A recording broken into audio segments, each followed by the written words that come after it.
మానవత్వం మా మతం అని చెప్తూ మారణ హోమం ఏంటి అని ప్రశ్నిస్తున్నారు Jamia Millia Islamia university vice chancellor Mazhar Asif.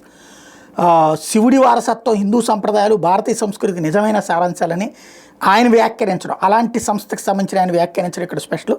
ఇందులో పొందుపరిచిన ఐక్యత, సోదరభావం, నైతిక విలువలని అందరూ స్వీకరించాలని పిలుపునిచ్చారు. శివ కుటుంబంలో ఉన్న మూలాలే హిందూ సంస్కృతి నిజమైన సారాంశం అని వివరించారు. వారణాసి కేంద్రంగా జరిగిన purify your inner soul in Lamhi Varanasi అన్న కార్యక్రమంలో ప్రసంగించారు.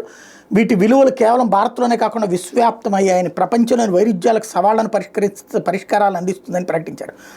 కాశీగా అందరి నోళ్లలో నానుతున్న వారణాసిలో సనాతన ధర్మం వెల్లివిరుస్తోందని, భారతదేశ సమగ్ర సామరస్య తత్వానికి కాశీ నిదర్శనంగా నిలుస్తోందని చెప్పుకొచ్చారు. భారత్లో ఉన్న సోదరభావం, కలుపుగోలుతనం అన్న స్ఫూర్తిని విశ్వవ్యాప్తంగా ప్రచారం చేయాలని పిలిపించారు. అలాగే హిందువు ఆదర్శ హిందువుగా ఎలా నడుచుకోవాలో కూడా ఆయన వివరించారు.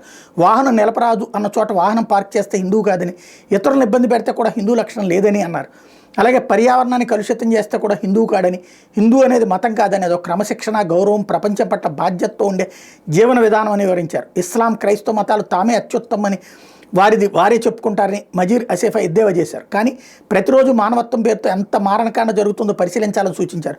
భారతీయ సంస్కృతి ఇందుకు భిన్నంగా ఓ మార్గాన్ని అవలంబిస్తోందని ప్రశంసించారు. భిన్నత్వాన్ని గౌరవించడం, అందరినీ కలుపుకుపోవడం, సామరస్యాన్ని అలవర్చుకోవడమే నిత్యం నేర్పిస్తోందన్నారు.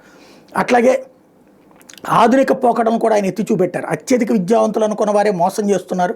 ఈ ఆధునిక పోకడలను ఏమాత్రం అంటించుకొని గ్రామస్తులు మాత్రం నీతి నిజాయితీ సరళతతో జీవిస్తున్నారు. కాశీ సంస్కృతి అన్నిటికంటే భిన్నమైంది, అదో ప్రశస్తమైన సంస్కృతి అంటూ మజీర్ ఆసిఫ్ పేర్కొన్నారు. భారత మాత మందిరం, సుభాష్ చంద్రబోస్ మందిరం భారతదేశ ఐక్యత, దేశభక్తికి అసాధారణ చిహ్నాలుగా ప్రకటించారు. ఈ మందిరాలు ప్రపంచంలోనే అసమానమైనవని ప్రశంసించారు.